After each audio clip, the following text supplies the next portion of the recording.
Have you ever wondered why you feel so much, even when nothing's being said? Why some rooms feel like pressure chambers the moment you walk in, while others, just by your presence, seem to breathe easier? Why people shift their tone, their posture, their entire vibe before you've even spoken? You might think you're imagining it, that it's just anxiety or oversensitivity, but deep down, you know better, because you've felt it too many times. Too many rooms, too many eyes, too many silences that say too much. What you're feeling is real. It's not your mind playing tricks, it's your energy speaking, loudly, silently, unapologetically. There's a power in you that doesn't play by the rules of this world. It doesn't beg for attention, but it demands to be felt. It doesn't try to impress, but it refuses to be ignored. Carl Jung once wrote, "The privilege of a lifetime is to become who you truly are." But what he didn't say is that becoming who you truly are will make the whole world uncomfortable. Not because you're wrong, but because you're real. And in a world addicted to masks, real becomes a threat. Let's begin. You've always felt it. You walk into a room and the mood changes. No one speaks, but something shifts. You hear it in the way laughter suddenly dies down. You see it in the way people adjust themselves. You feel it in the silence between words. And what's even more strange is you're not doing anything. You're just there. That's the first sign. Your presence is louder than your voice. You've probably heard people say you have a strong vibe or a heavy presence. Maybe they said it as a compliment, maybe as a criticism, but it's neither. It's just truth. Your presence carries weight because it's not diluted. You're not fragmented. You're not pretending. You're not performing for approval. You've faced enough of your own darkness to walk in with your head high, your soul intact, and your energy clean. And that kind of presence, it doesn't go unnoticed. Most people enter a space and seek to fit in. You enter a space and it bends, not because you push, but because you're aligned. Think about that. How many people can say they live in alignment with who they are, with what they believe, with what they feel? Very few. And that's why your stillness feels like thunder. That's why your silence breaks through noise. That's why your presence shifts things. But here's the part no one tells you. That kind of presence it disturbs. Not because it's wrong, but because it's real. And when something real enters a space full of performance, there will be tremors. Some people will feel inspired. Others will feel exposed. And that leads to the second truth. You trigger shadows. Ever wonder why some people react to you with admiration, while others seemingly for no reason pull away, become defensive, even hostile? You didn't do anything. You weren't rude. You didn't criticize them. But your presence said everything. It said, "I see you." Not the mask, not the story they tell them. And when people have buried parts of themselves they're afraid to face, your energy becomes a mirror they never asked for, a mirror they don't want, but a mirror that tells the truth. Carl Jung called this the shadow, the repressed, denied, and disowned parts of ourselves we don't want others or ourselves to see. And you don't need to speak to activate it. You just walk in and their shadow feels exposed. That's why they react, not to you but to what you bring up in them. Your clarity makes their confusion unbearable. Your wholeness highlights their fragmentation. Your calm disrupts their chaos. And so they do what people always do when faced with the parts of themselves they're not ready to meet. They project. You become too intense, too serious, too much. But none of that belongs to you. It's just displaced fear, disguised shame, unconscious pain. And yet you carry it, because even when they blame you, they feel you. Even when they deny it, you've already stirred something inside them that can't be unshaken. But don't apologize for it. Don't shrink. Don't dim. Don't soften your edges just because someone else hasn't faced theirs. You didn't trigger their wound. You just didn't hide yours. And that makes you dangerous, but also necessary. Because nothing transforms until it's first disturbed. Let that land. Now here's where it gets even more strange. Because while humans might misinterpret you, others don't. Animals, children, nature, they don't flinch in your presence. They gravitate toward it. Have you noticed? The stray dog that calmly follows you down the street. The child who stares at you with knowing eyes. the bird that lingers longer than it should. Even the wind seems to change when you exhale. You're not imagining that, it's resonance, because the natural world doesn't respond to status, style, or speech. It responds to energy, and yours is pure, not perfect, pure, meaning unfiltered, unmasked, aligned. Animals don't care about your resume. Children don't care about your social persona. Nature doesn't care about your achievements. They sense what's true. And you. You carry truth in a way most adults have long forgot. A calm, a depth, a groundedness. It's in your posture, in your breath, in your silence. You don't seek control, you allow presence. And in a world addicted to performance, you feel like home. That's why dogs relax near you. That's why toddlers reach for you. That's why the forest feels more alive when you walk through it. Because you're not here to take from the world. You're here to align with it. And the world knows it, even when people don't. So ask yourself this. How many times have you second-guessed your energy? Thought you were too sensitive, too emotional, too intense? How many times have you tried to quiet your power just to fit in with a world that feels shallow? But what if it's not you that's too much? What if they're simply not ready? Because here's the truth no one says out loud: authenticity triggers illusion. And your energy, it doesn't lie, it doesn't flatter, it doesn't conform, it doesn't entertain performance, it simply is. And in being, it exposes. You don't have to say a word. Your presence alone calls people back to themselves. Some will rise to meet it, others will run from it, but none will forget it. Because in a world that's asleep, your energy is a wake-up call, and only the awake will understand your language. So stop asking if you're the problem. You're not. You're the mirror, the reflection, the reminder, and that isn't a curse. It's a calling. You've probably felt it more times than you can count. You're in the middle of a conversation. Everyone's smiling, laughing.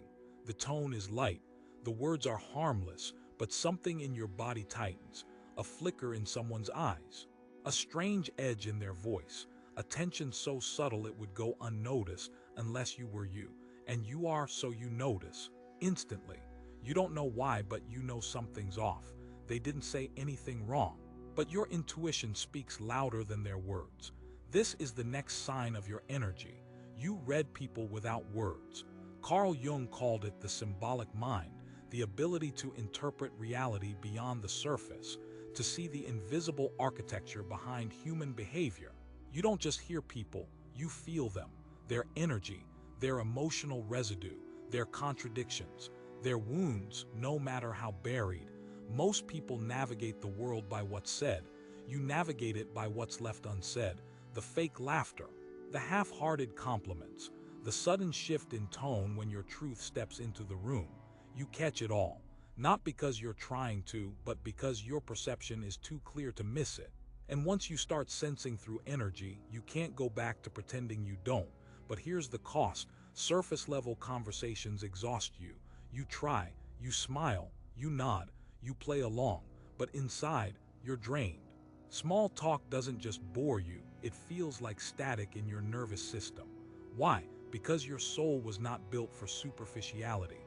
You don't want to know what someone watched last night. You want to know why they can't sleep at night.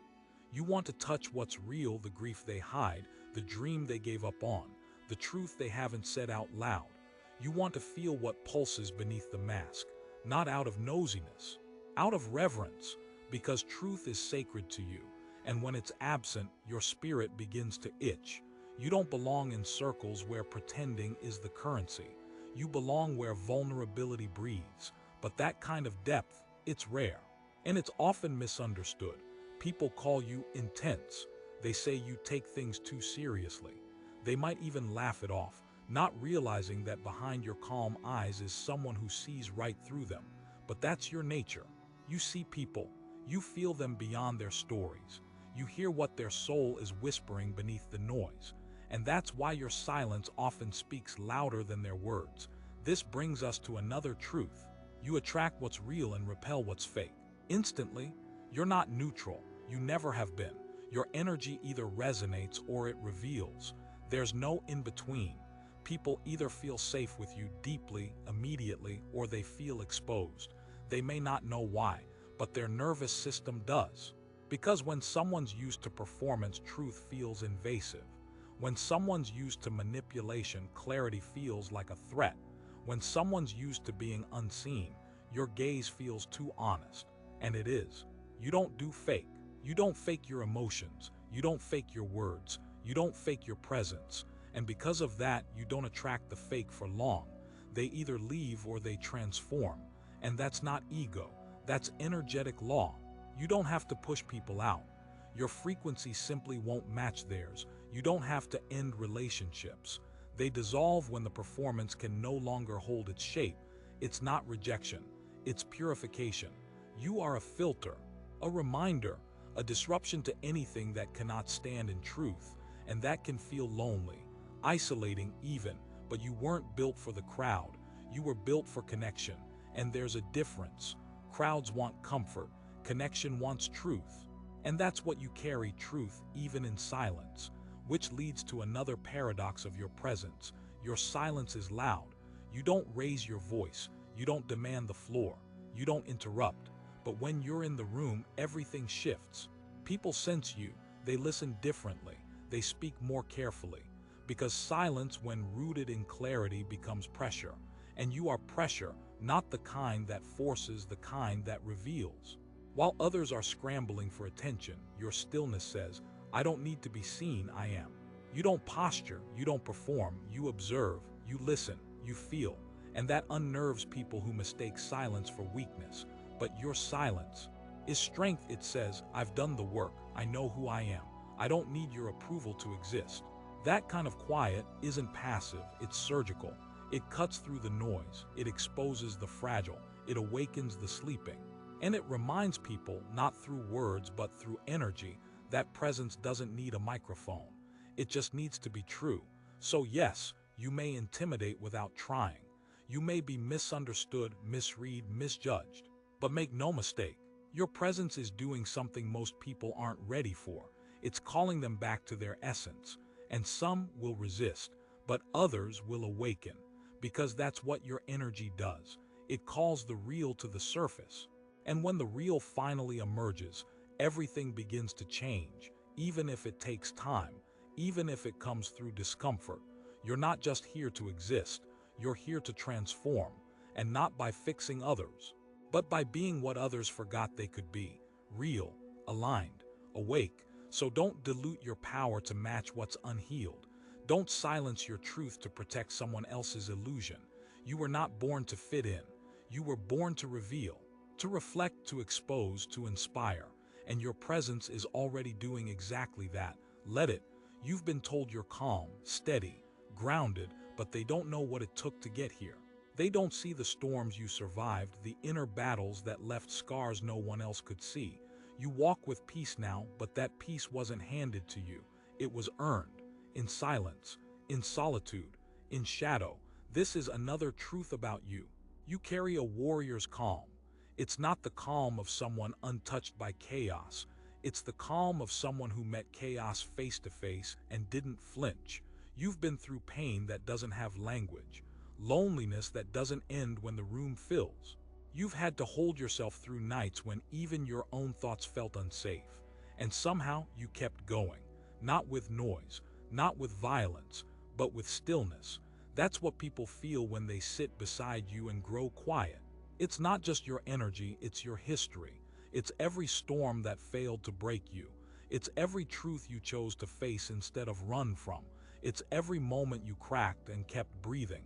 And that energy, it lingers, it speaks, without effort, without noise. It settles the space, or shakes it, depending on who's watching.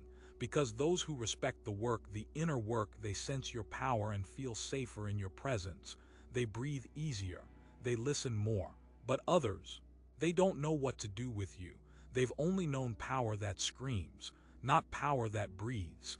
They don't understand how someone so still could be so unfuckwithable. But the ones who get it, they feel it, and they don't forget it. Because warrior calm is not common, it's sacred. And it radiates in a way the world can't imitate. This is why some people feel better around you, even when you say nothing. It's why they open up, confess things they haven't even told themselves. It's why sometimes strangers cry when they speak to you, not because you fixed them, but because, finally, they felt safe enough to stop pretending. This is another part of your nature. You heal without trying. Your energy isn't just calm, it's clearing. It softens defenses. It invites truth. It reminds people of who they were before the world taught them to lie. You don't need to say the perfect thing. You don't need to offer advice. Your being does the work, because when your aura says, you can be real here, masks fall off, armor cracks, and people remember that they have a soul underneath the survival. You don't even notice it most of the time. You think you're just listening, just being present, but in a world addicted to attention, true presence is medicine, and you are that medicine, not because you try to be, because you've done the work of becoming someone safe. But here's what no one tells you. Healing doesn't always feel soft. Sometimes it feels like being cracked open, and your presence, it has a way of doing that, gently but deeply. You'll notice people growing quiet around you, or suddenly shifting, pulling away, not because you hurt them, but because your energy invited them to feel something they weren't ready for, to face something they've avoided. You awaken people without touching them, without naming it, just by existing, and that is a gift, but it's also a responsibility, because you'll be misunderstood, you'll be feared, you'll be misread, and you must not let that make you smaller, because this next truth might be the one you felt your entire life. You were born to disturb what's fake. You weren't made to blend in. You've known that since you were a child. The forced smiles, the scripted interactions, the rooms full of masks and shallow rituals. You could never sit comfortably in those places, and that's not a flaw, it's your design. You weren't built to nod along. You weren't built to be polite in the face of dishonesty. You weren't built to perform. You were born to shake, to disrupt, to expose, to awaken. That's what your presence does, effortlessly. It doesn't scream. It doesn't fight. It doesn't need to. It just is. And in its being, it rearranges everything built on illusion. People don't know why they react the way they do around you, why they feel strange, why they leave conversations with you and start rethinking their whole life, but their soul knows. Because your energy carries a frequency that doesn't tolerate masks, a vibration that doesn't let lies sit comfortably, a presence that calls the buried parts of them to the surface. That's not something you learned. It's who you are. You've always felt too much, too raw, too real, but the truth is the world has just grown too numb, and you are what wakes it up. So don't dull your edge. Don't apologize for your fire. Don't make yourself digestible for a world that's allergic to depth. You were not born to be background noise. You were not meant to be decoration. You are the flame, the storm, the shift. You walk in truth, and truth, by its very nature, disrupts what's false. That's why some people love you instantly and others leave without knowing why. It's not about you, it's about what you stir in them. You are a mirror, a compass, a doorway. And when your soul meets theirs, something awakens, something ancient, something sacred, something true. So if you've ever felt too different, too misunderstood, too awake for this sleeping world, know this: it's not a curse, it's your role. You weren't born to keep people comfortable. You were born to help them remember. And that remembering, it's not easy, it hurts, but it's the beginning of everything real. So let them stare, let them whisper, let them fall away. You're not here for approval, you're here for alignment. You're not here to be understood, you're here to be felt. You're not here to be liked, you're here to be true. And the ones who are ready, they'll feel it, they'll find you. And when they do, you won't need words, because your energy will speak the language of home. So trust your presence, trust your silence, trust your path. You were never meant to blend in, you were meant to awaken, and the world is starting to listen.